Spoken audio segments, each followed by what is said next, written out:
Hey guys! Tonight we're diving into a part of medieval life that most bedtime stories conveniently leave out: the brutal, bizarre, and often absurd punishments for breaking off an engagement. You're not floating on rose petals here. You're knee-deep in legal threats, flying vegetables, and maybe even a surprise lawsuit.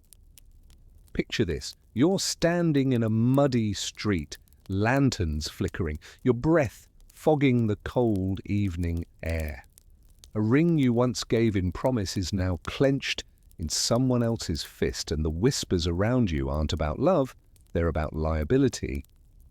You probably won't survive this emotionally and legally, even less likely. So before you get comfortable, take a moment to like the video and subscribe, but only if you genuinely enjoy what I do here. And hey, I'd love to know, where are you watching from and what time is it there? Drop it in the comments. Now dim the lights, maybe turn on a fan for that soft background hum, and let's ease into tonight's journey together. You trudge through a medieval village with a secret, one you wish could be solved with a breakup text. But this is the 13th century, and you've just broken off an engagement. Back then, betrothal wasn't some casual let's see how it goes agreement. It was legally and socially binding, something that carried the gravity of marriage itself. A promise to marry wasn't a flirt, it was a contract. And breaking it was a big deal. Think breach of contract meets public shaming with a dash of superstition. You're not the only one to have done this, of course. In 1388, a man named Thomas Southworth was sued by Elizabeth Hyde because he broke off their engagement after receiving a better offer.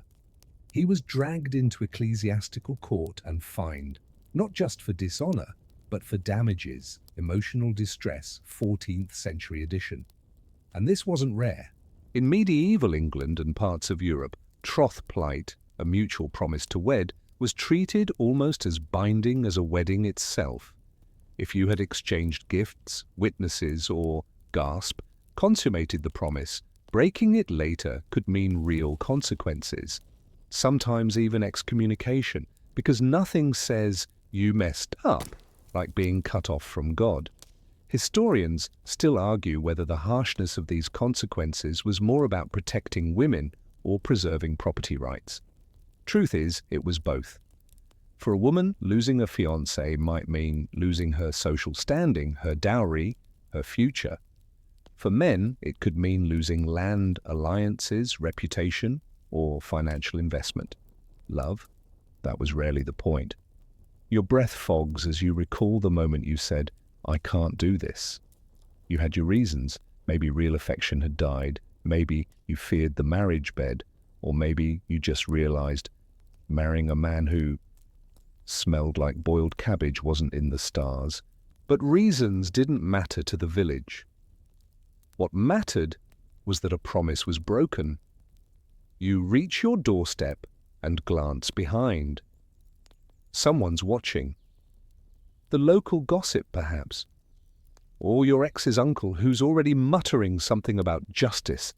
Even now, your ring finger feels heavy, not from a ring, but from the weight of expectations it once carried. Here's a quirky tidbit. In some parts of Germany, a man who broke off an engagement was required to publicly beg forgiveness at the market square, kneeling with a broom tied around his waist. Why the broom? Symbol of domestic failure. Also, it made a great handle for vegetables people threw at you. There were even songs, mocking ones, passed around taverns. There goes the lad who fled the vow with garlic breath and sweaty brow. You get the idea. Social shame was as sticky as honey on a hot stone floor. You wonder, not for the first time, if it was worth it. But that's the thing about promises in the Middle Ages. They weren't made lightly, and breaking them came with consequences. You wake the next morning not to birdsong, but to whispers leaking in through the shutters. You don't have to hear the words to know they're about you. The air itself feels heavier. Everyone knows, of course they do. In a village this small, your secrets echo louder than church bells. You step outside, pretending your life isn't unraveling, and pass the baker's wife. She doesn't say a word, just raises an eyebrow that could slice bread. Someone's drawn a crude heart in the dirt, with a crack through the middle. Subtle. You were always told love was sacred, but today love feels more like a liability. Because in many places during the Middle Ages, betrothals were legally enforceable. They weren't private affairs of the heart.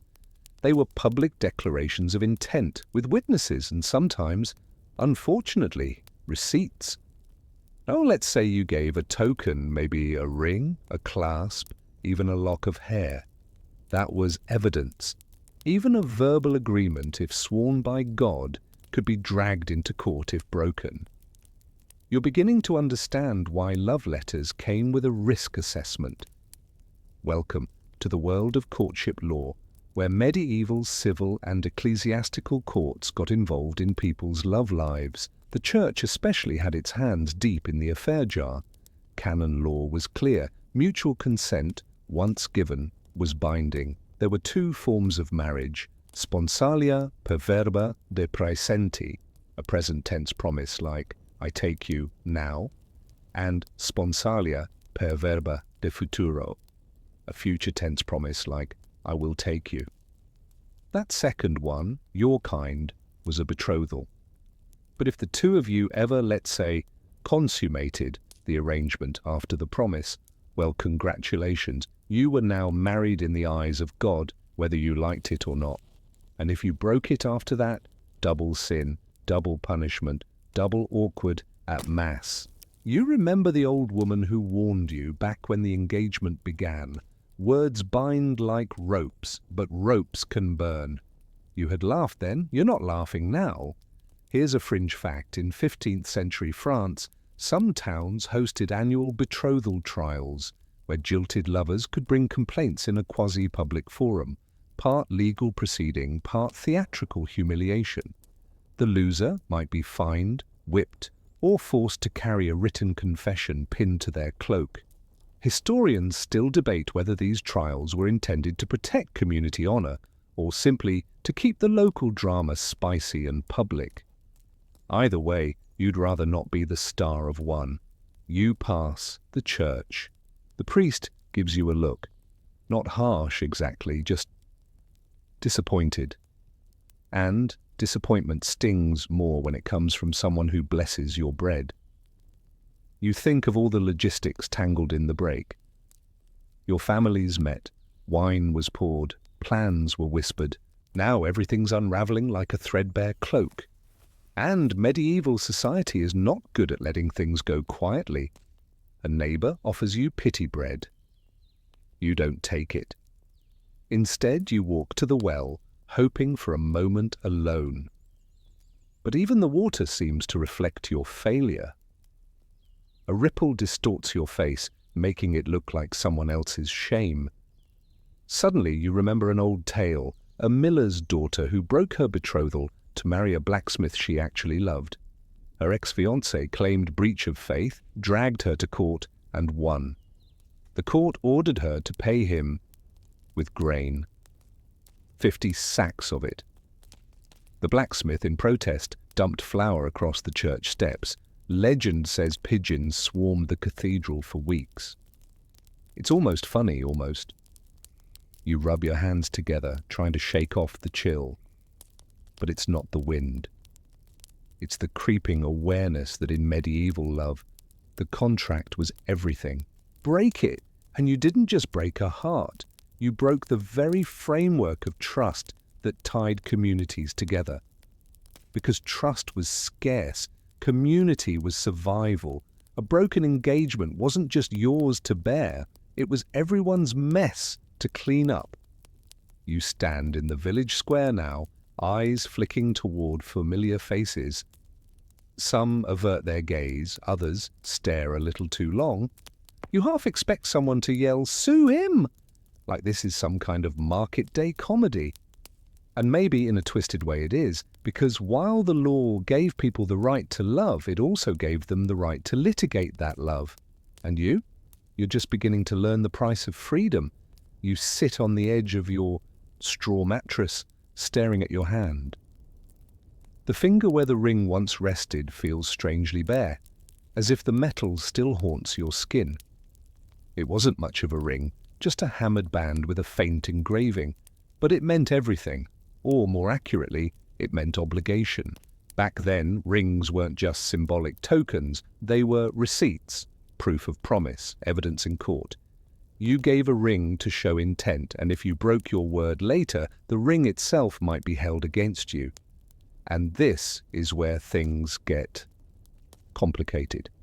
See, in many parts of medieval Europe, there was no need for a priest or official to witness a marriage or engagement, for it to be considered binding. A ring, a gift, a kiss exchanged in the presence of others, these could all be used as legal evidence of betrothal. You think of that moment again, how you had slipped the ring onto their finger under a hawthorn tree, two friends giggling nearby. It was sweet, spontaneous, innocent, until it wasn't. Now imagine standing before a judge being asked, "Did you say, 'with all my heart'? Did they answer, 'I promise'? Was anyone watching?" And suddenly that innocent moment is being reconstructed like a crime scene. Here's a mainstream historical fact. In England, during the 12th and 13th centuries, ecclesiastical courts regularly heard breach of promise cases. The ring and the words spoken during the exchange could be the difference between walking free or facing fines, public penance, or forced restitution. Even worse, sometimes the ring wasn't the only token. Lovers exchanged gloves, belts, combs, even knives. Yes, knives, because nothing says eternal love like giving someone a blade and hoping they don't turn it on you later. You remember an old story passed around the tavern. A young woman gave her betrothed a hound's tooth on a chain, his family's emblem. He left her for another, and she showed up in court with the tooth. She won the case. He lost half his inheritance. Historians still argue whether such items held actual legal weight or if judges simply bowed to social pressure. Either way, you start to feel nervous about every gift you've ever given. In some cultures, the ring wasn't a circle of metal, it was a ribbon or a coin or even a pinch of earth placed in the palm. All symbols, all promises, all evidence. And if the betrothal had been witnessed? Oh dear, that's when it got real. Because witnesses weren't just sentimental accessories to your engagement story, they were deposition-level deadly. Did you hear him say he'd marry her? Yes, Your Grace, right after 3 mugs of ale. That's enough to start proceedings. You wince at the memory of the innkeeper's daughter giggling as you made your vow. She saw, she heard, she remembers. And somewhere deep in your soul, you start to feel the weight of that ring again. Not on your finger, but in your chest. There's even a fringe tidbit about 14th century Italy. Some regions required that rings exchanged in betrothal be inscribed with the couple's initials and a miniature pledge, often in Latin. Amor vincit omnia, or fiat voluntas Dei. If the ring turned up in court, the inscription became evidence of intention. Think of it as the medieval equivalent of being caught with a text message that reads, "I swear I'll never leave you." You rub your temples. That tree, that ring, those words. You thought you were being romantic. Turns out you were entering a binding contract. The sun is higher now. You shuffle down to the village green, trying to disappear into the crowd, but your heart thuds every time someone glances at your hand. You see the ex's brother sharpening an axe at his stall, not threateningly, just deliberately. You imagine him saying, "You broke my sister's heart and now we're short a dowry pig," because yes, dowries were involved and we'll get to that soon. But first, that ring. It wasn't just a token, it was a trap. One you built yourself out of love or duty or peer pressure and then forgot had teeth. You try to laugh. "At least I didn't engrave it," you whisper. But the wind carries your words away. The village doesn't care. The ring is gone, but its promise lingers. You keep your head down as you walk past the tannery. Normally, the stench of lime-soaked hides makes your nose curl, but today you're too distracted by the stink of something else, shame. It clings to you like damp wool. You can feel it on your skin the way people look at you. Not with anger, worse, with disappointment. That subtle, suffocating disapproval reserved for those who break more than hearts. They break norms, because reputation was everything in the Middle Ages. And when you broke an engagement, your social standing didn't just crack, it crumbled, especially in small communities where everyone's identity was stitched together with obligation, lineage, and whispers. To be known as someone who went back on their word was a kind of exile without leaving town. You remember the baker's boy who had once broken an engagement, not because of love, but because he lost his parents in a plague and could no longer afford the dowry. People still called him False Hugh behind his back, even though he later married someone else and raised 7 well-fed children. It didn't matter, the stain lingered. And now it's your turn. You duck into the candle maker's shop, pretending to browse tallow blocks just to escape the eyes. But even the flickering shadows seem to judge you. In medieval society, honor wasn't just a personal asset, it was a family's currency. If you dishonored someone through a broken engagement, their entire household might seek restitution, revenge, or both. And they'd do it in ways that didn't require swords. Here's a mainstream historical fact. In many European villages, those who broke engagements were subject to public shaming rituals designed to humiliate. From symbolic parades, where the offender wore backward clothing or was pelted with spoiled vegetables, to mock trials staged by neighbors, these punishments were part social regulation, part medieval reality show.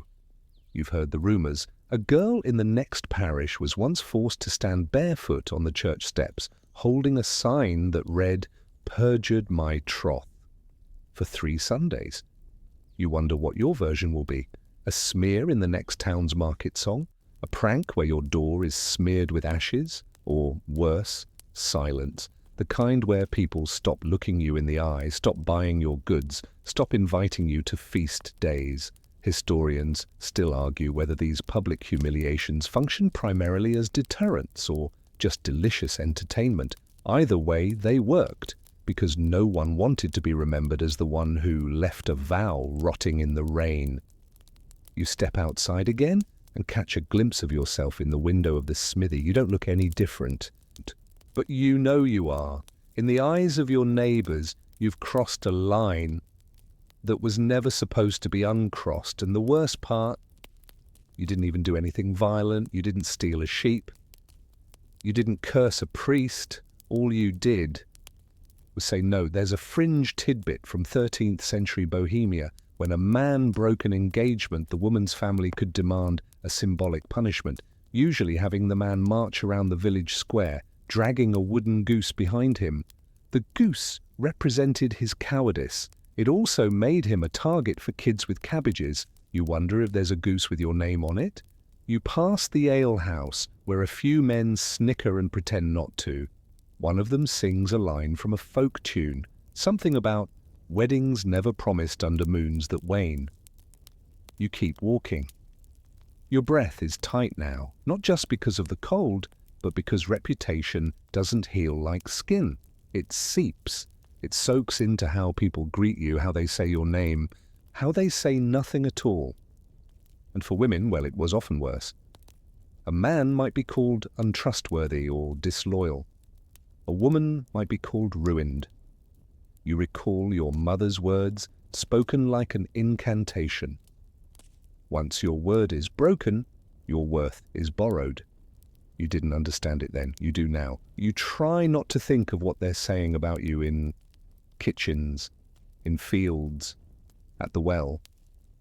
But the truth is, you know, because reputation isn't a story you tell, it's one told about you. And it doesn't take much for a vow turned sour to become a cautionary tale.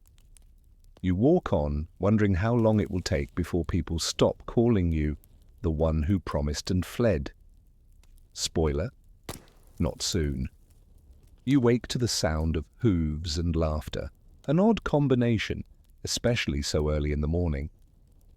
But when you peer out your window, your stomach drops. There's someone being led through the square, not on horseback. No, he's being pulled by a donkey, his arms tied loosely with ribbon, his head bowed beneath a ridiculous hat made of straw and feathers. He broke a betrothal. And this? This is his punishment.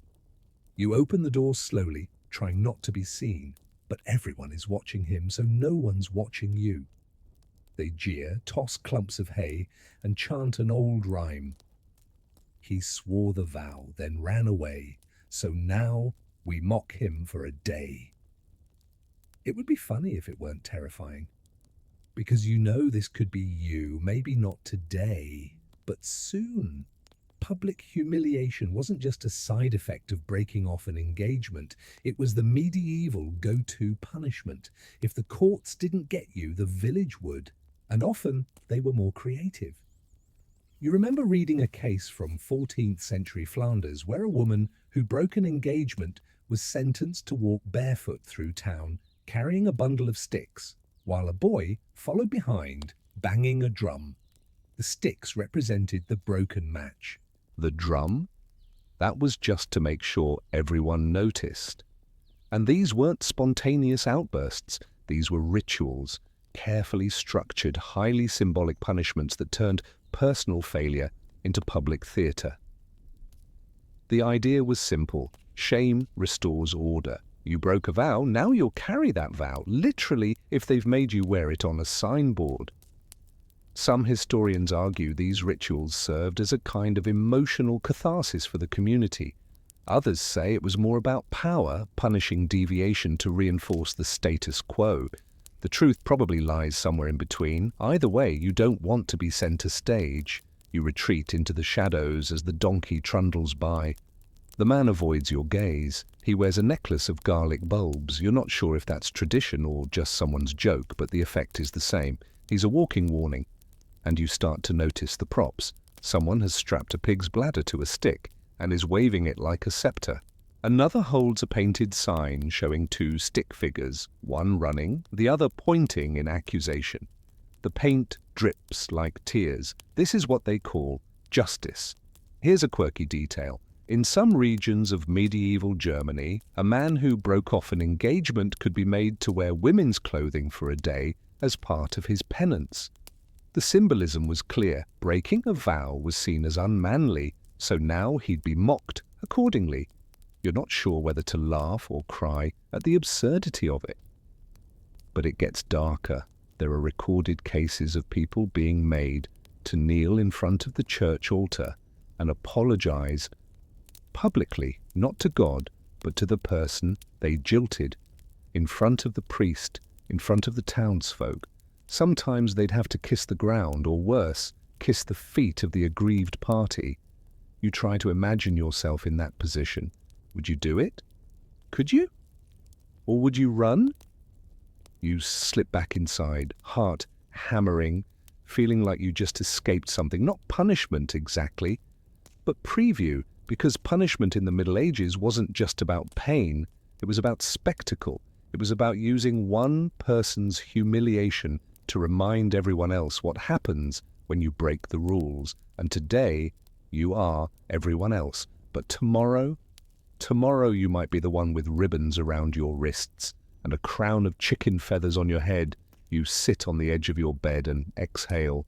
This isn't a private affair anymore. It never was. You broke a promise, and now the village is building its theatre around you. One jester short of a lesson. And that jester, friend, could be you. The next morning, you're woken not by bells or birds, but by a sharp knock on the door. 3 times, not frantic, not violent, just deliberate. You already know who it is. When you open it, you're met with the fur-lined collar of Master Hulton, the village reeve, part administrator, part informant, part bored retiree who enjoys enforcing obscure bylaws. He gives you the kind of smile that isn't a smile at all. "We'll need to settle some accounts," he says, as if discussing grain, not hearts. You knew this was coming. The financial fallout of your broken engagement is not a surprise, but it still hits like a cold slap, because even if there's no public humiliation yet, there's something arguably worse: debt. In the medieval world, engagements weren't just emotional investments, they were economic ones. And when a betrothal ended, someone usually had to pay up. The question was, who? You sit across from Master Hulton at the long oak table in the hall. He unrolls a document, its ink smudged at the corners, and begins reading aloud the list of exchanged items: a gold-threaded shawl, a small carved box, 2 bolts of linen, a half payment on a hog that was to be gifted at the wedding, and, oh joy, the mention of a dowry advance. You swallow hard. Here's a mainstream historical fact. In many parts of Europe, particularly in England and France, it was common practice for one family to send gifts or money in anticipation of the marriage. If the engagement was broken, local courts often ruled that these should be returned or tripled, depending on the reason for the break and who initiated it. If you broke it, you pay. If they broke it, you might still pay, depending on how convincing their sob story is. You try to keep your voice steady.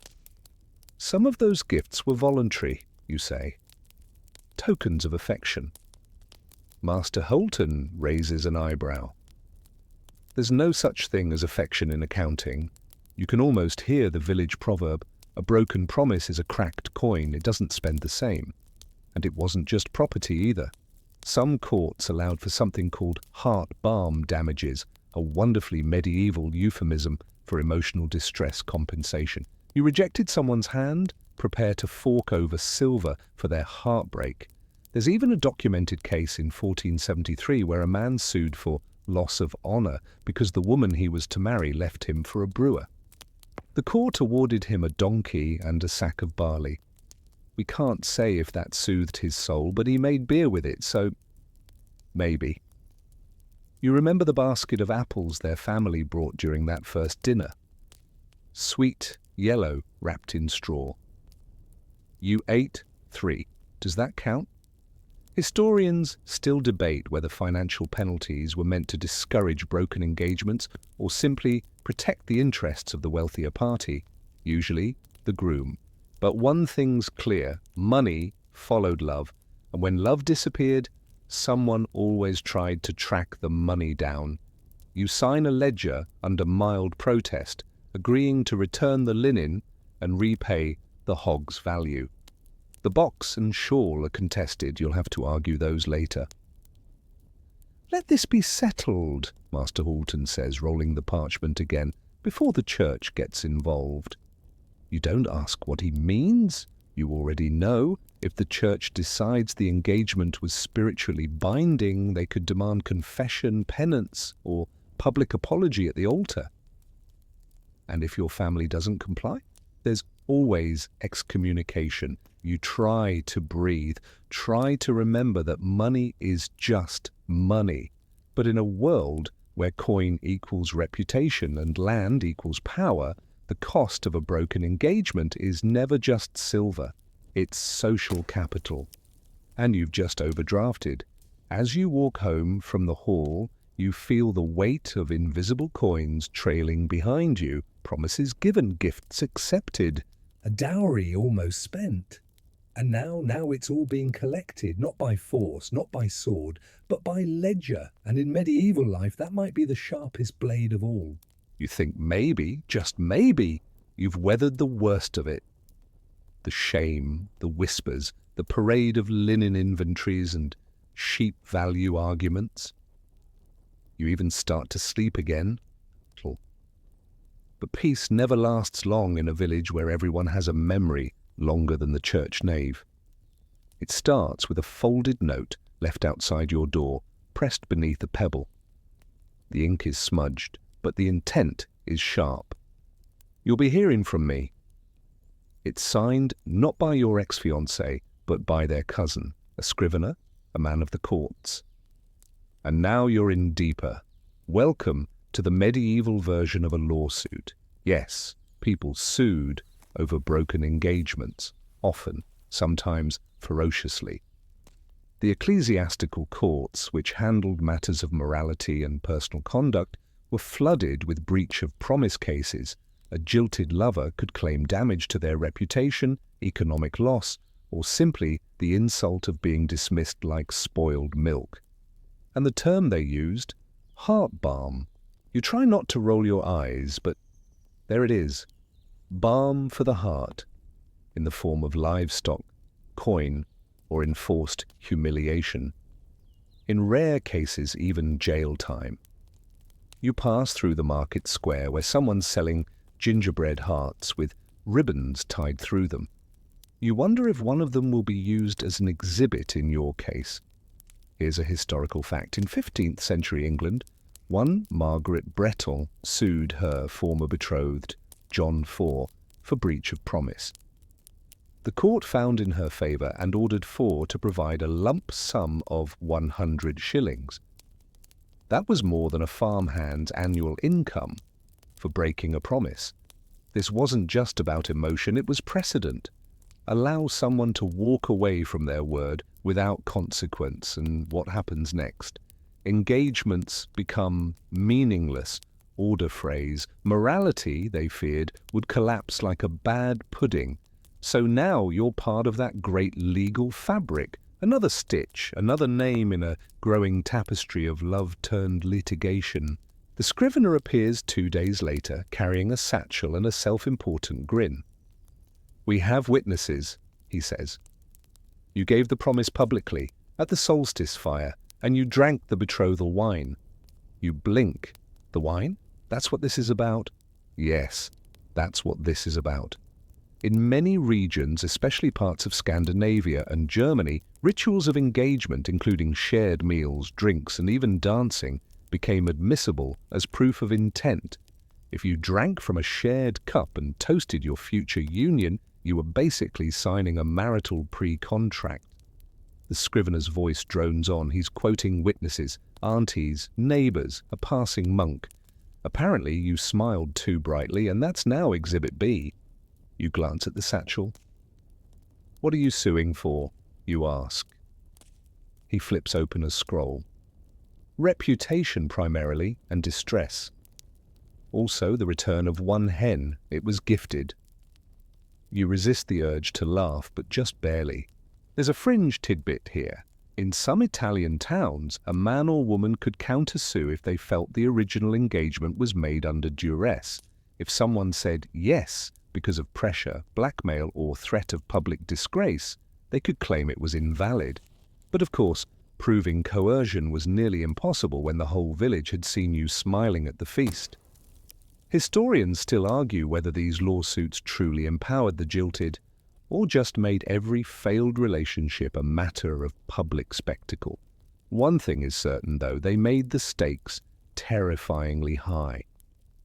As you walk back through the square, you hear someone mutter, "Hope they've got a good defense." You don't know if they're talking about you or just repeating gossip, but it cuts all the same. You think about settling, paying the hen, paying some coin, pretending this never happened. But then again, you didn't mean to break a vow.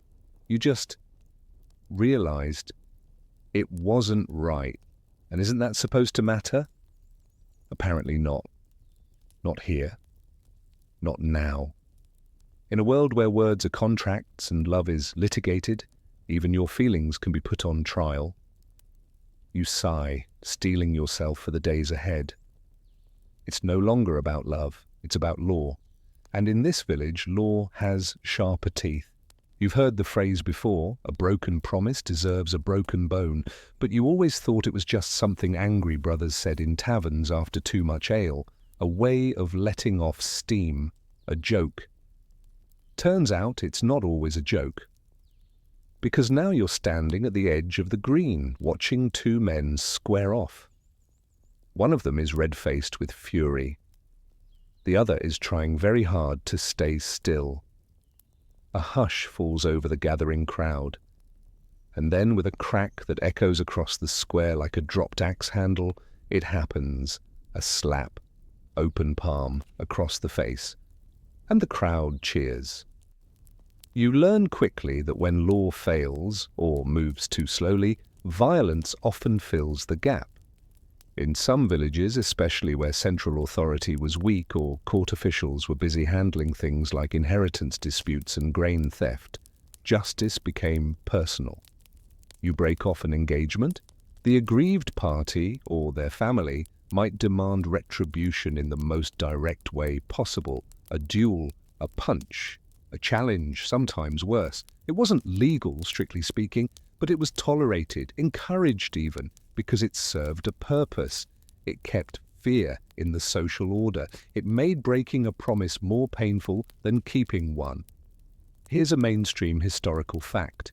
In 14th century Saxony, there are records of local lords allowing symbolic punishment for broken courtships, like a ceremonial strike to the hand or even the public snapping of a stick across the back.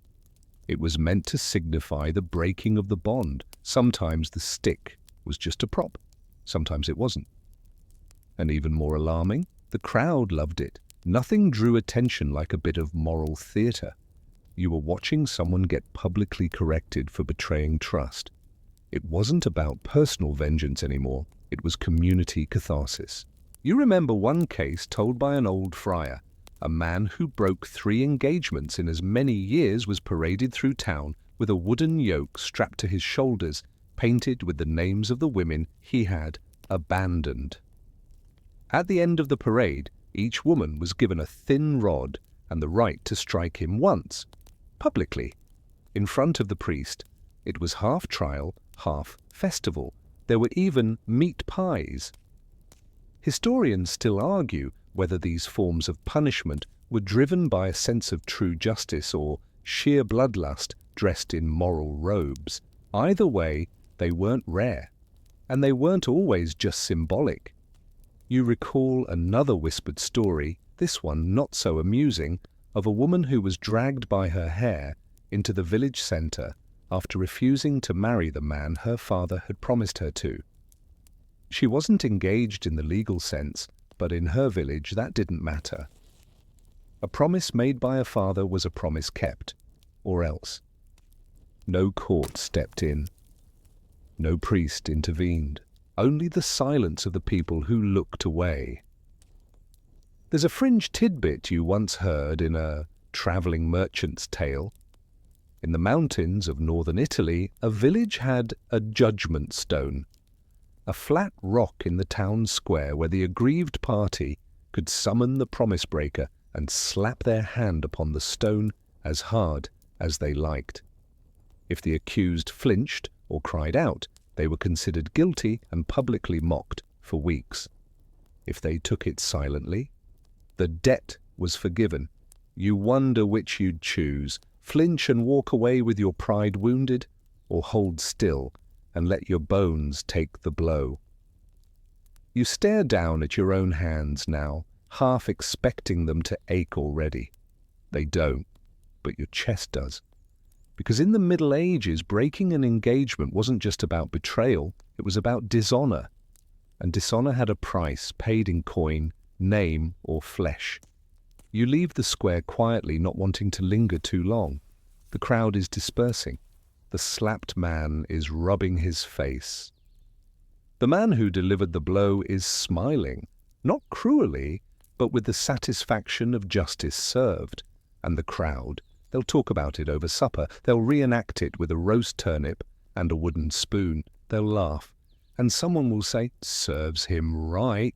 You'll pretend you weren't there, but you'll remember, because that slap wasn't just for him. It was a warning for you. The bell rings, just once, but it's enough to turn every head. You pause mid-step, the sound sending a ripple down your spine. Not the church bell, not the market chime. This one's thinner, sharper. It comes from the chapel on the hill, the place where disputes turn spiritual. This is where the church gets involved. You'd hoped to avoid this, but hope, like trust, doesn't go far when promises are broken.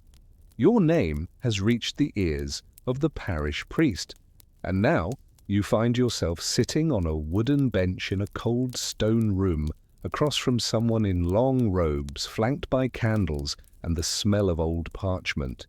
He doesn't yell, he doesn't scold, he simply disappoints you with his eyes.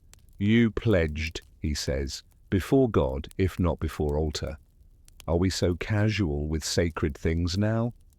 You shift uncomfortably. You want to argue that the engagement wasn't formalized, that it was a mistake, that it never should have gone that far, but none of that matters. Not here, not to him, not here.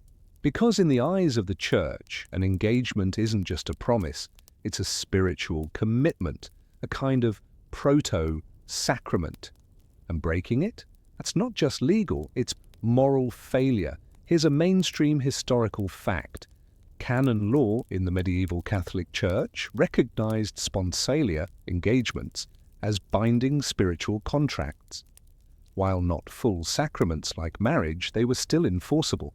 If one party broke the promise, they could be required to confess, perform penance, or in serious cases be denied communion. Excommunication was rare, but public penance? That was common and humiliating. You'd be asked to kneel in front of the congregation and recite a confession, sometimes with ashes on your head, sometimes barefoot, always with someone whispering behind their hand. And what if both parties still wished to marry, just not each other anymore? The church sometimes forced the pair to go through a formal annulment of engagement, with witnesses called to determine the lack of intent, like divorce, but for feelings you never had. You glance around the chapel. It's quiet, but full of history, walls that have absorbed centuries of confession and judgment. You feel like one more name added to a long list of those who got it wrong. The priest shifts forward. Do you understand, he asks, that to break your word is to shake the faith of those who believed in it? And you do, sort of. But what of freedom? What of regret? What of growing up and realizing the person you were at the time of the promise is not the person you are now? He says nothing, just hands you a candle. This Sunday, he says, you'll stand with the penitent. You stare at the candle like it might melt in your hands. There's a fringe tidbit. In rural Normandy, some priests required promise breakers to light every candle in the nave before Mass, barefoot, in silence, and then stand throughout the entire service without sitting. It wasn't about pain, it was about humility. Humility, of course, is something you're getting good at. You leave the chapel into the grey light, walking slower than you have all week, not because of fear, because of weight. There's something about being told you've sinned that makes the world feel heavier, like the clouds themselves are watching. Historians still argue whether the Church's intervention in engagements was meant to protect the sanctity of marriage or merely extend ecclesiastical control into everyday life. The truth, as usual, is both. You were once a person in love, or at least a person trying to be. Now you're a case file, a lesson, and a candle bearer. You light it that Sunday, as instructed. And when the flame flutters in the draughty nave, you think for just a second that it might flicker out, but it doesn't. It burns. The pew is hard, your knees are sore, the candle wax is cooling in streaks across your fingertips, and the churchgoers, they're not looking at the altar, they're looking at you. You stand beside the wall of penitence, head bowed, shoes off, robe simple and rough spun. It doesn't matter that someone else once stood in this very spot for stealing bread or cursing on feast day. Today you are the story. And the murmurs begin, not loud, not cruel, just consistent. You've joined a lineage older than the nave itself, those who failed to uphold a sacred promise. But the punishment doesn't end when you step outside the chapel, because in the medieval world, consequences clung tighter to women than to men. That double standard, it isn't subtle. A man might be fined, might suffer a bruised ego, might spend a night in the stocks or a few Sundays mumbling contrition. But a woman, she could be ruined. You walk past a group of girls your age. They don't say anything, but their eyes speak. You're no longer one of them. Not a bride-in-waiting, not a future matron. You're a cautionary tale in a skirt. Here's a mainstream historical fact. In many European cultures, particularly in England, France, and Italy, women who broke engagements were often branded as unstable or unmarriageable. Their chances of securing another match plummeted, especially if rumors circulated about impropriety or improvised affections. Even if the woman had been jilted rather than the one doing the jilting, the stain stuck to her more deeply. Society assumed she had done something to drive him away. It's a rigged game, a quiet one, and yet it shapes everything. Your ex? He's fine. He plays dice in the tavern, shrugs off the affair as a passing cloud. But you? You hear your name in every lull of the market noise. You see it written in the way the butcher won't meet your eye, in the way the midwife pretends not to notice you passing. And if you were a woman with no dowry, or worse, a woman from a lower class trying to marry upward, forget it. One broken engagement, and your status drops like a stone in a well. There's even a fringe tidbit from 12th century Spain. In some towns, women who broke engagements were forced to wear a red ribbon around their arm for one full moon cycle, not by law but by pressure. If she refused, local boys would pelt her with pebbles, not stones, just small enough to sting but not to wound. The line between cruelty and culture. Historians still argue whether these customs were designed to protect social stability or simply punish female autonomy. But the outcome was the same. Men moved on, women moved down. You pause outside your home. You no longer live there in peace. Now you wait there. Wait for it to blow over. Wait for someone to knock. Wait for someone brave or desperate, enough to offer you another match. Because make no mistake, marriage is still your only path out. Independence is not on the menu, and the convent is only for those with noble blood or noble bribes. You remember the girl from 2 winters ago, Ellen, who broke off a betrothal with a cooper's son because he smelled like tar and shouted at geese. She left town after the 2nd week of whispers. No one heard from her again. Some say she married a fisherman on the coast. Others say she took work in a tavern. You hope it's the first. You run your fingers along the windowsill and catch a splinter. It's small but sharp, like the words you've been dodging all week. Even those who pity you don't respect you. Not anymore. And in a world built on alliances and land and wombs and whispers, respect is the only thing that can't be bought back. You sleep fitfully that night, the chapel candle still flickering in your dreams. You see yourself lighting it again and again, trying to burn away the judgment, but it never melts. Because this isn't just a punishment for what you did. It's a punishment for who you are, in their eyes now. A letter arrives 2 days later, carried not by the usual stable boy, but by a young noble's page, silk-trimmed, overly polite, and with an expression that says, "I'm too rich to know your business, but I'm still curious." You accept the folded parchment with a hesitant hand. The seal is unfamiliar, but the handwriting is not. Flourished, self-assured, looped with the flair of someone who's never had to apologize in their life. It's from your ex, not your most recent betrothed, the one with the garlic allergy and mismatched boots, but a previous flame, a noble one. Apparently word has spread, and now you're fascinating again, because in the world of the highborn, broken engagements carry a different flavor, still scandalous, yes, but also strategic.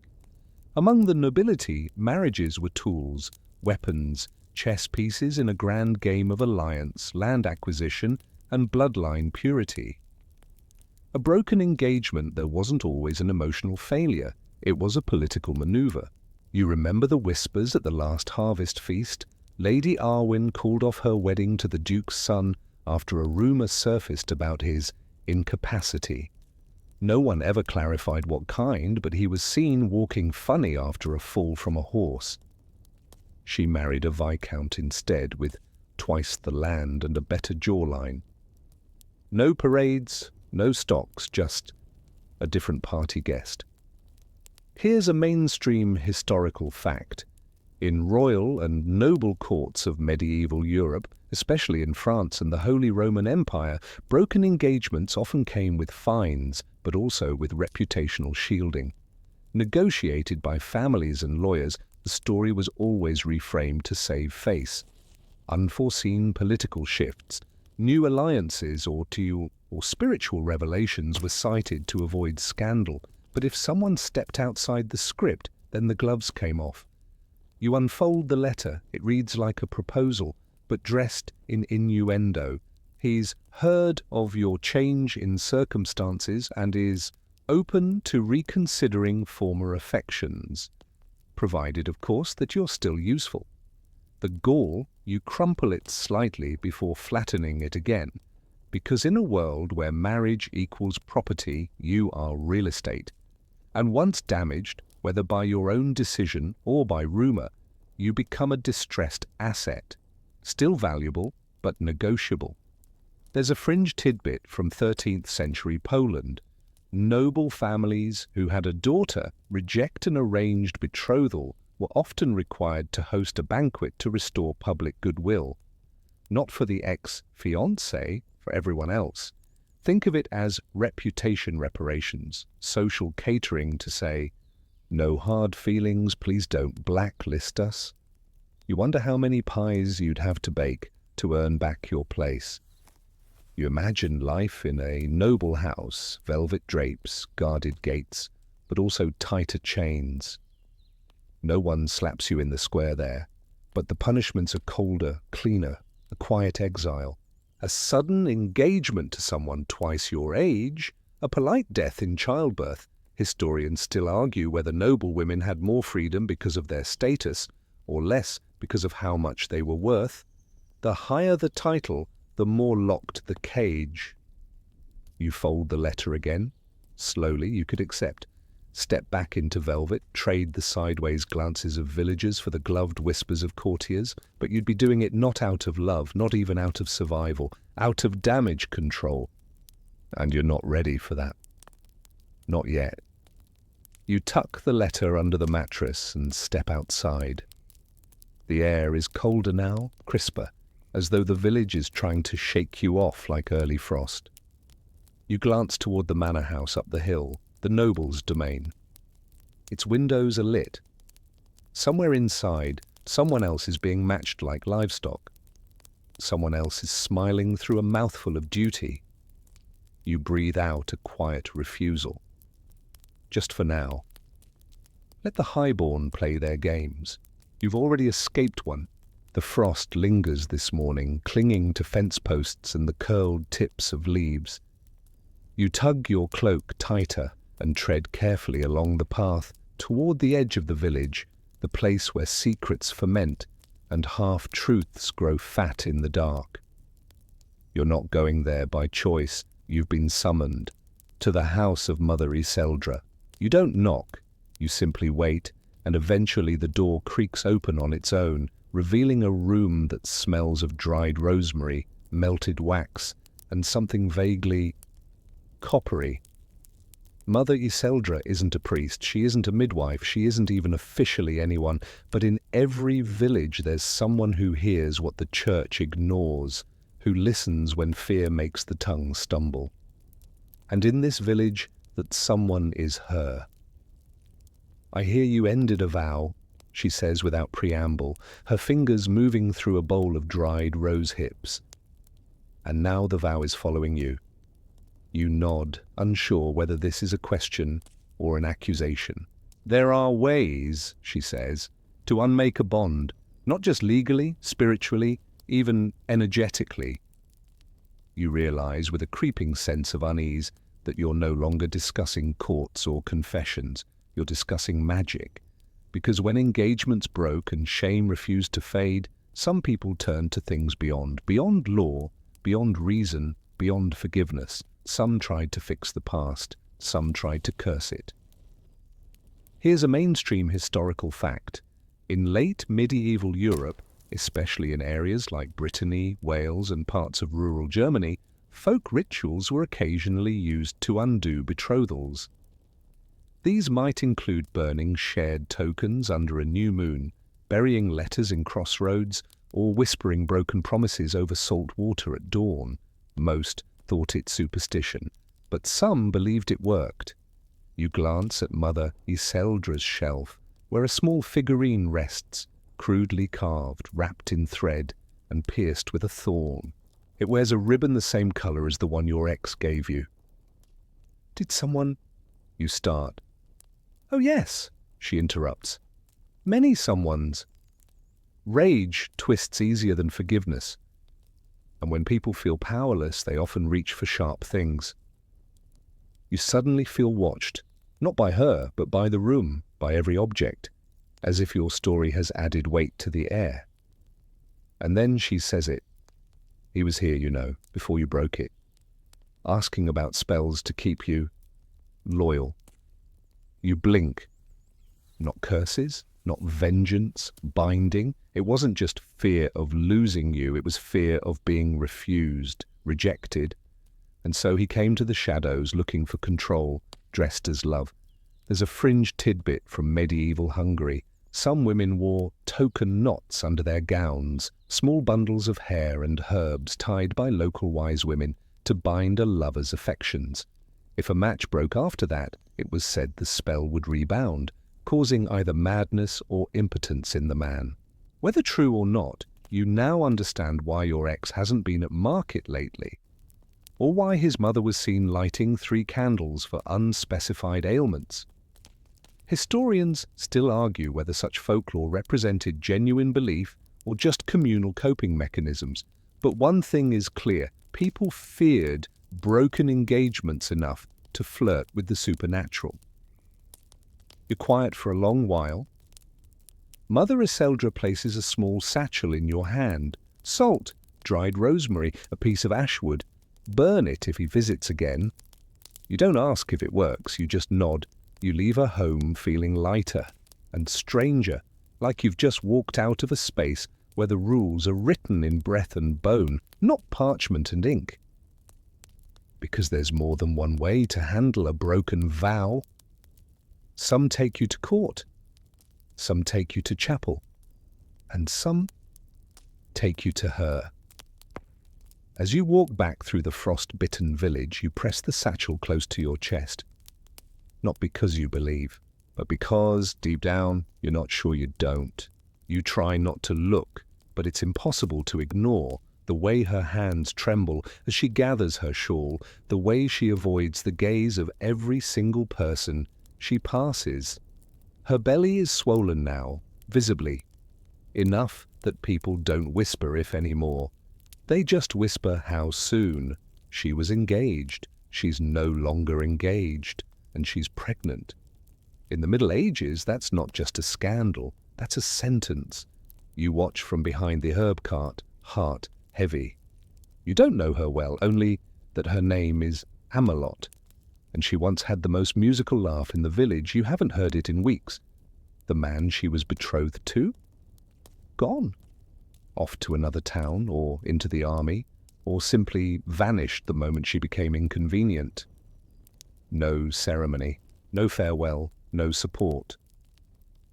And now she walks with her shoulders curved inward, as if trying to disappear beneath the weight of her own consequence.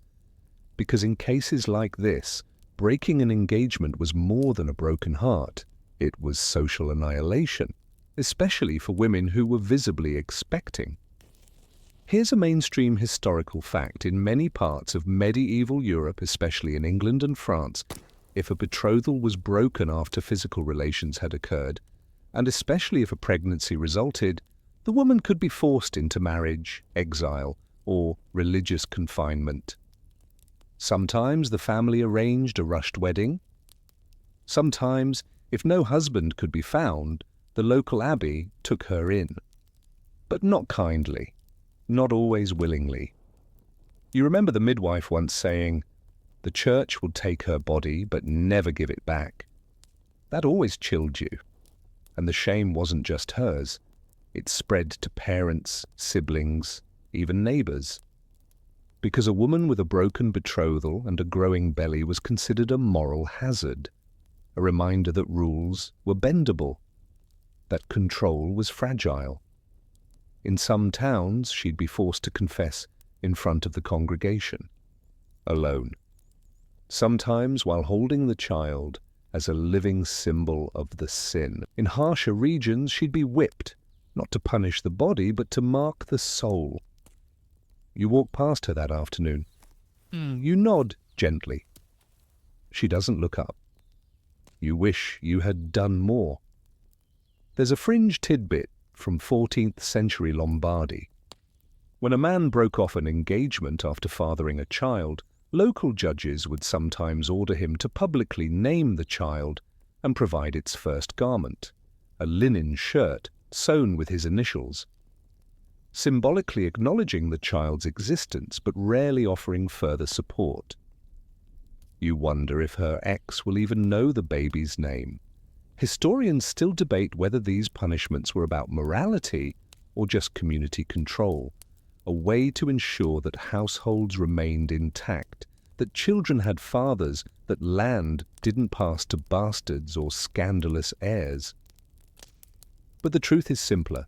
Women bore the cost, always. You think back to your own broken promise, and you're suddenly grateful for the timing, for the restraint, for the absence of consequences that show beneath clothing.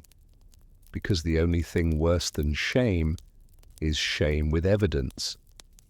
You visit Amelot that evening, not because you're a hero, but because you can't keep watching in silence. You bring broth. She doesn't say much, but she eats.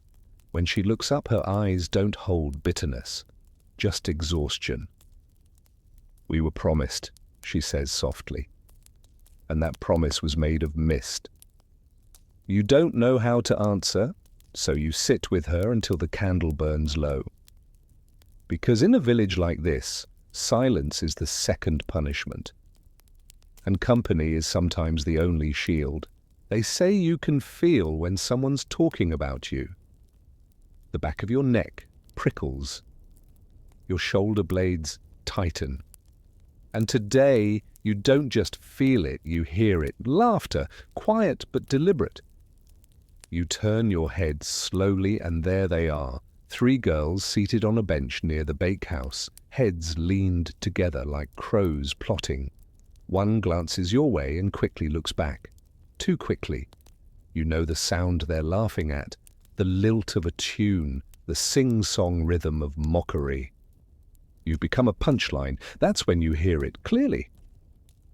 She promised him a ribbon kiss, then left him weeping in the mist. You sigh. You've made it. You're folklore now. It starts small, a rhyme, a joke at the tavern, a whispered line during laundry. But soon, the village isn't just punishing you with silence or scorn. They're punishing you with story. Because once a broken engagement makes the rounds, it becomes entertainment. A social cautionary tale told through songs, puppet shows, or bawdy jokes that stick to your name like burrs. Here's a mainstream historical fact. In medieval towns across Europe, it was common for jesters, minstrels, and wandering performers to satirize local scandals. The audience loved it, especially when the tale featured familiar faces. A broken engagement? Prime material. Especially if someone cried or ran or tripped in the square while being pelted with fish. You hear more of the song as you pass. She took his gifts, she took his coin, but never planned to join. You know it's not true, not entirely. But truth rarely matters in tales sung by bored people with bread to knead. There's a puppet show next market day, and sure enough, one of the wooden figures, overly tall with a lopsided wig, and red chalk on its cheeks, screeches in a high voice about freedom from foolish men. It gets a big laugh. Someone throws an apple, and the puppeteer bows, his eyes flickering toward you. You walk away. There's a fringe tidbit from 15th century Provence. In some villages, young men who had been jilted could pay a local playwright to compose a love-sorrow farce, performed once at the public square, after which the incident was considered closed, supposedly cathartic, more often humiliating. Historians still argue whether this type of folk satire helped communities process romantic breakdowns or simply weaponized humor against the vulnerable. You'd argue it's both. A laugh can be a shield or a dagger. The worst part? The stories outlive the truth. Years from now, children might still sing about the girl who promised and ran without knowing your name, your reasons, or your face. Just the rhyme, just the fall. You visit the old storyteller who lives near the woods, a quiet man with more moss than memory in his beard. You ask him why people do it.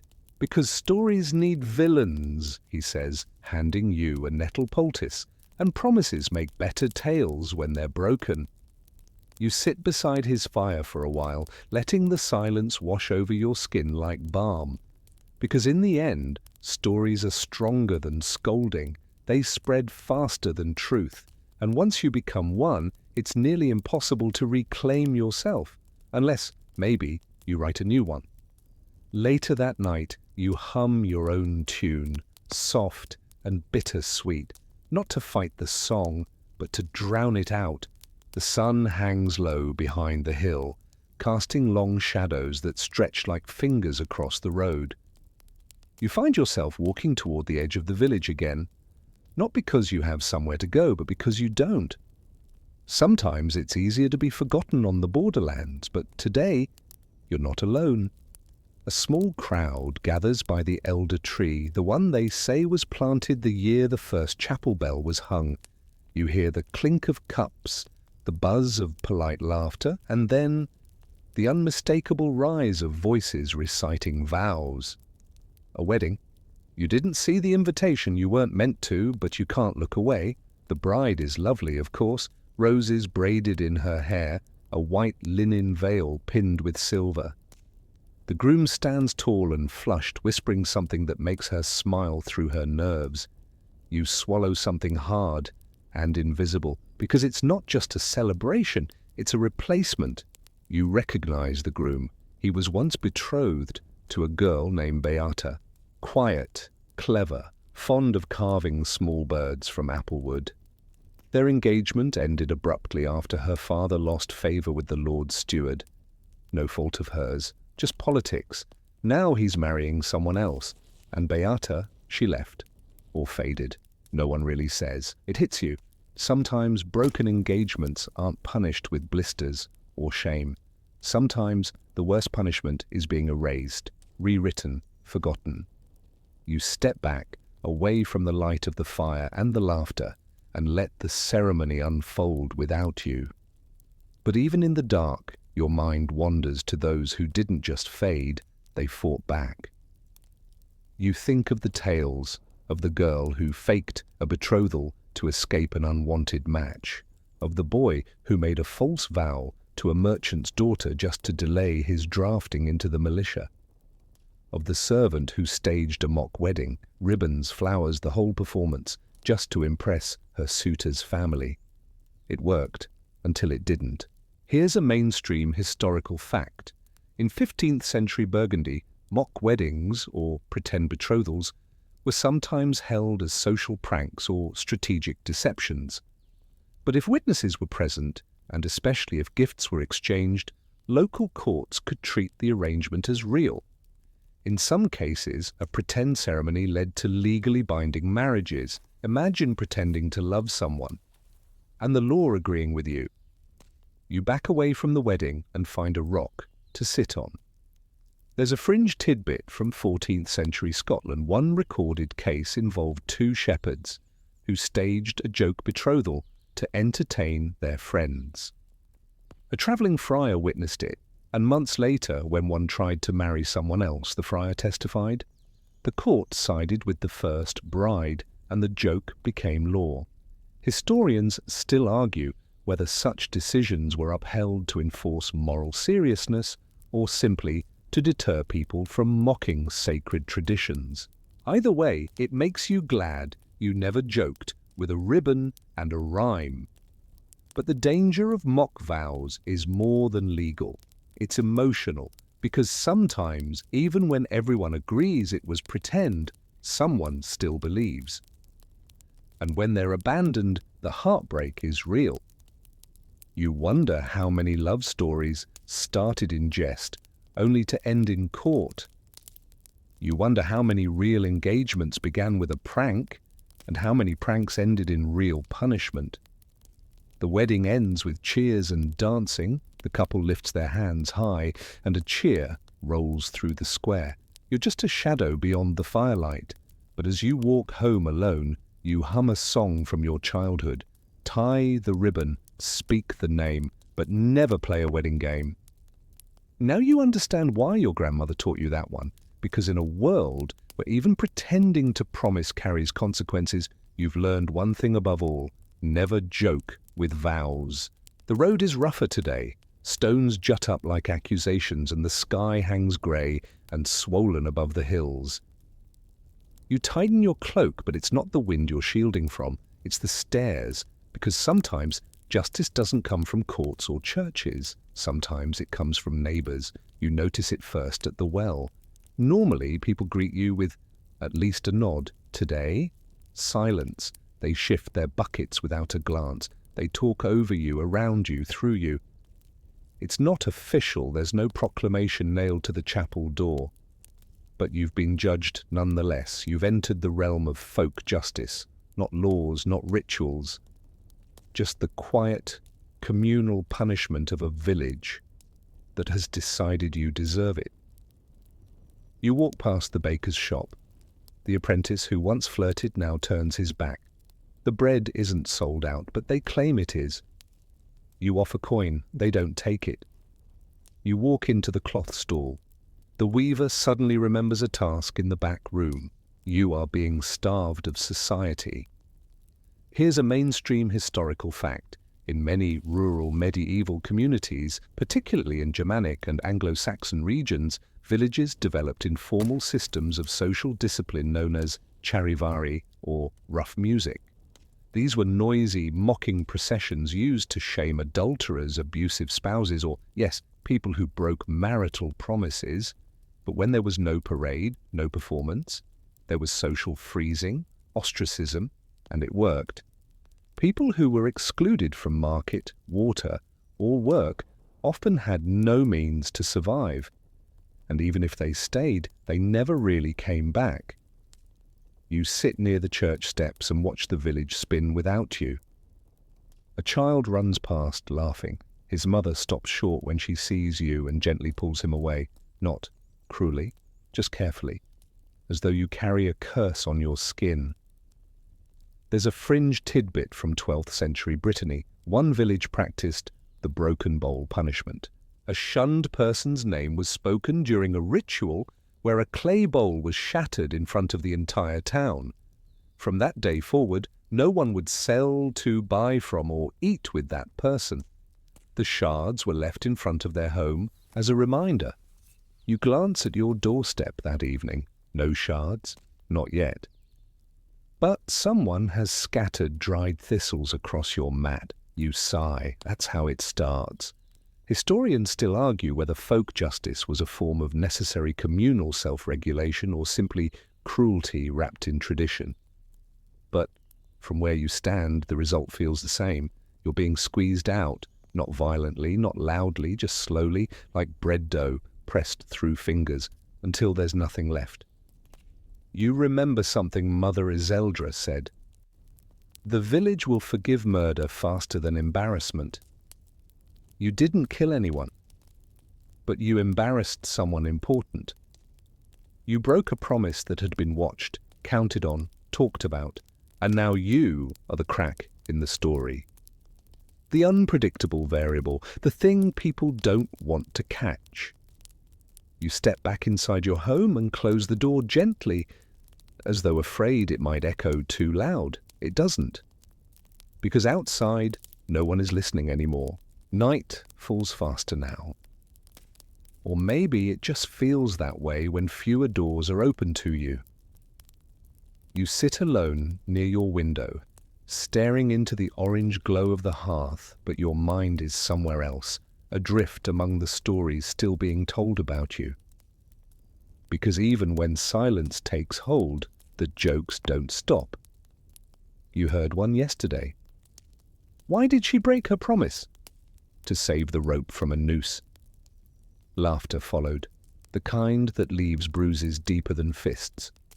In the Middle Ages, when someone fell from grace, their name didn't disappear. It mutated, became a nickname, a caricature, a storyline in the great village comedy. You've become the one who ran, false heart, spindle mouth. Each version worse than the last. Because now you're entertainment. And it's not just words. This morning, as you passed the carpenter's stall, you saw a puppet hanging in the back corner. Straw hair, painted eyes, a red scrap of cloth tied as a sash, exactly like the one you wore during the spring fair. They're performing a puppet show tonight. You don't need to attend, you already know the story. Here's a mainstream historical fact. In medieval festivals, especially in England, Italy, and the Low Countries, it was common for local performers to incorporate recent village gossip into their mumming plays and puppet acts. These performances blurred fact and fiction, often mocking those who had broken societal rules, including failed betrothals. It wasn't just comedy, it was public record. You creep to the edge of the square at dusk and watch from the shadows. The crowd is already laughing. The puppet version of you stomps across the tiny stage, shrieking exaggerated vows, clutching a ring that magically shrinks whenever she tries to give it away. Your puppet fiancé follows, comically weeping, juggling coins and flowers, eventually throwing himself into a tub labeled sorrow. The children scream with joy. The adults chuckle with recognition. You turn away before they bring out the pig with the veil. You know it's coming. There's a fringe tidbit from 14th century Flanders. A travelling troupe once performed a play mocking a noblewoman who broke off a betrothal to marry below her class. The satire included a giant cardboard goose that chased her across the stage. Later, the real woman petitioned the local bishop to ban the troupe from ever returning. She lost. Apparently, the bishop laughed too. Historians still argue whether these performances served as harmless catharsis or subtle enforcement of village order, but for the mocked, they were never harmless, because once you're a character, you stop being a person. You walk home quietly. Even the shadows feel louder now. And yet something stirs inside you, strangely, not grief, not shame, but anger, because when your story is told without your voice, it becomes a cage. A joke that outlives its origin. You sit at your table and begin carving, a small figure made of scrap wood, with your real eyes, your real hands, not the shrieking puppet, not the punchline, something truer, because if they're going to tell stories, you'll write your own. The wood is rough in your hands, but it yields, slowly.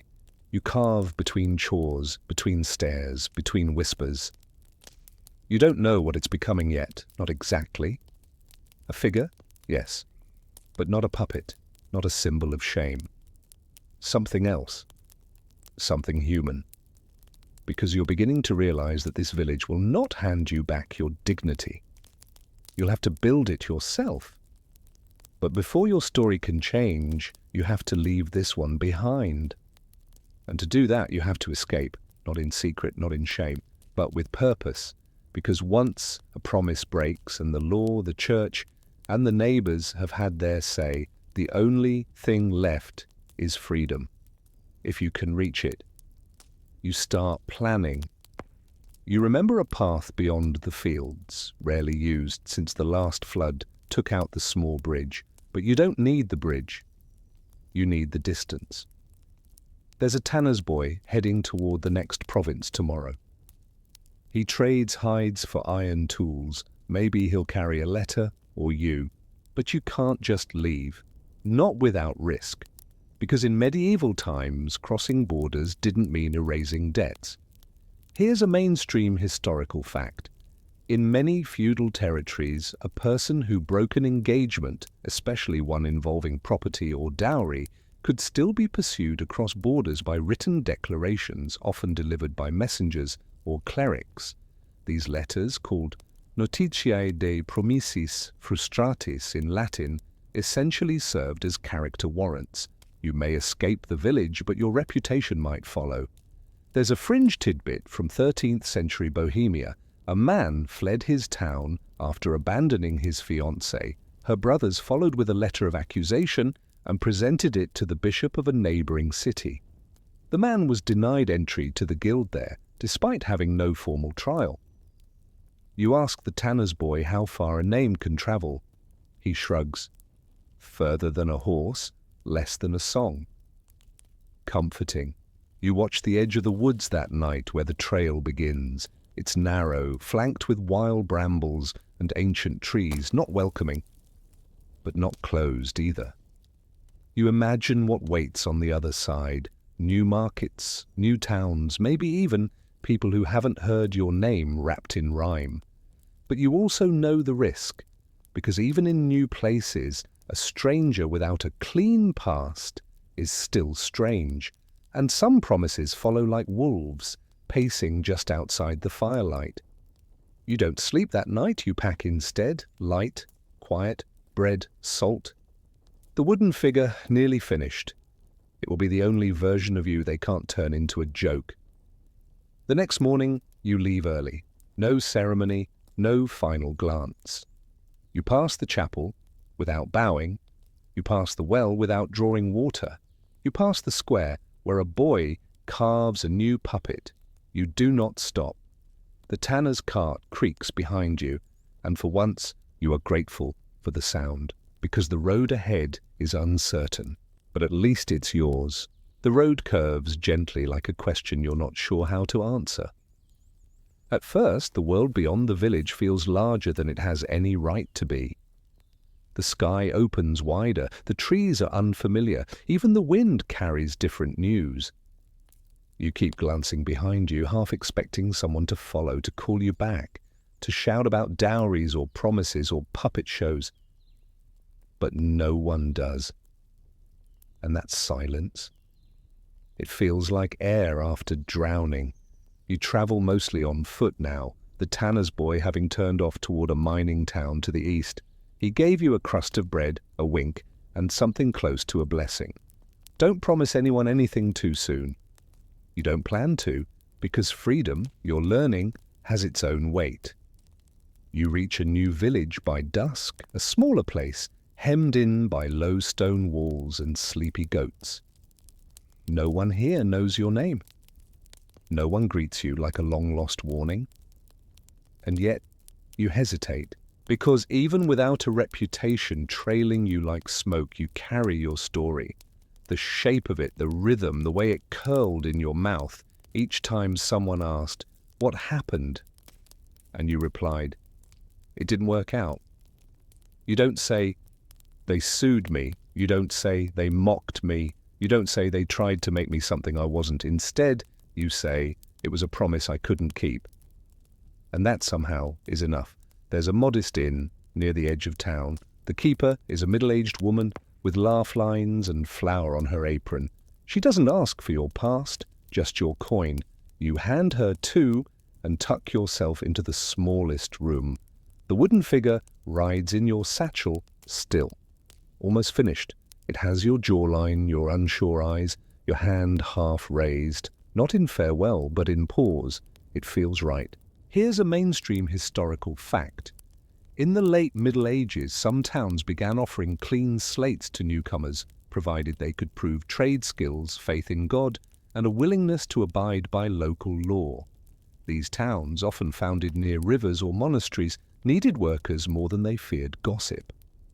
A rare chance for reinvention. You think you could belong here, maybe. If you don't look back too much. There's a fringe tidbit from a 15th century port town in Brittany. Sailors who broke off engagements before leaving often carried tokens from their ex-lovers, sometimes willingly, sometimes out of guilt.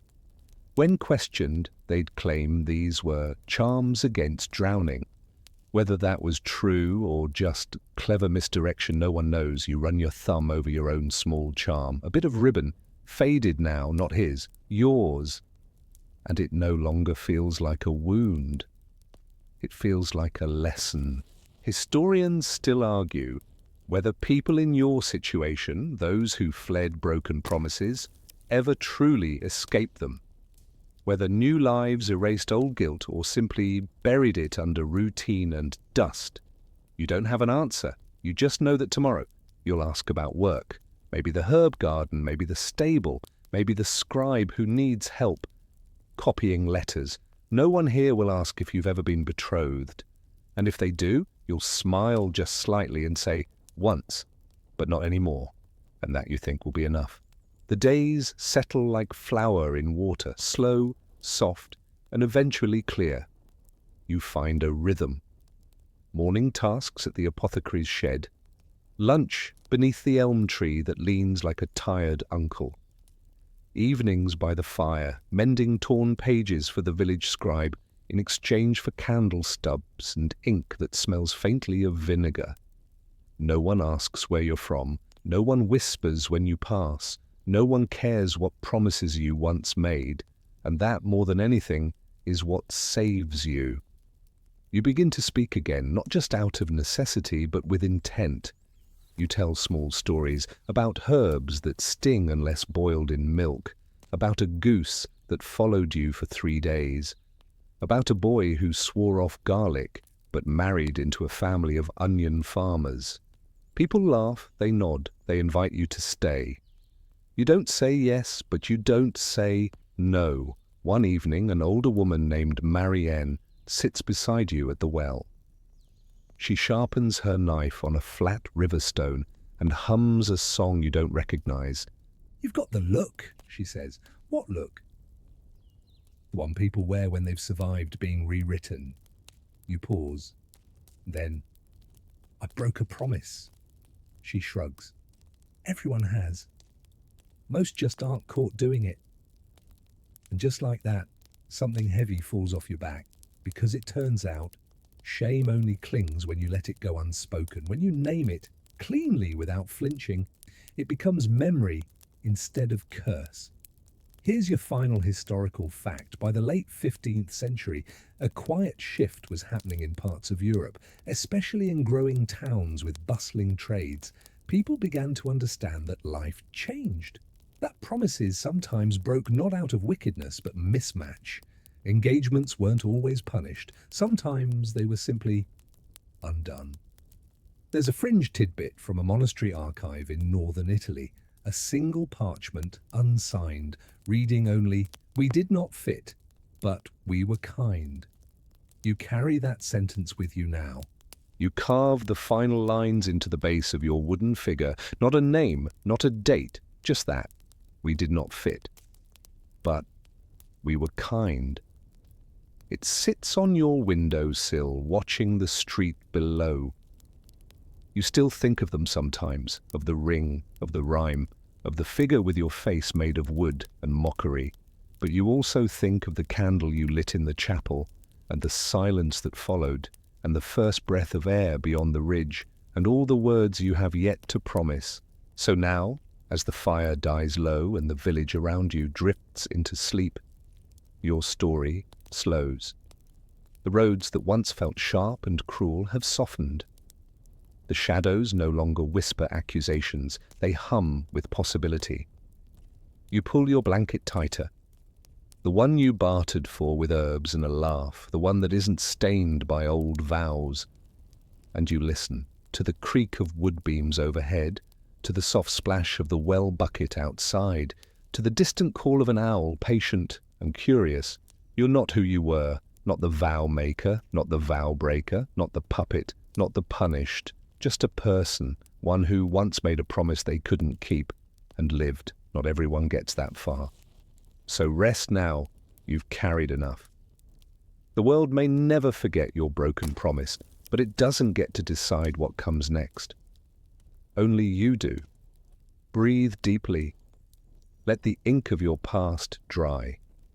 And when the morning comes, may you rise with no names clinging to your skin, only your own. Good night, promise breaker, and good morning, you. End of script. Sweet dreams.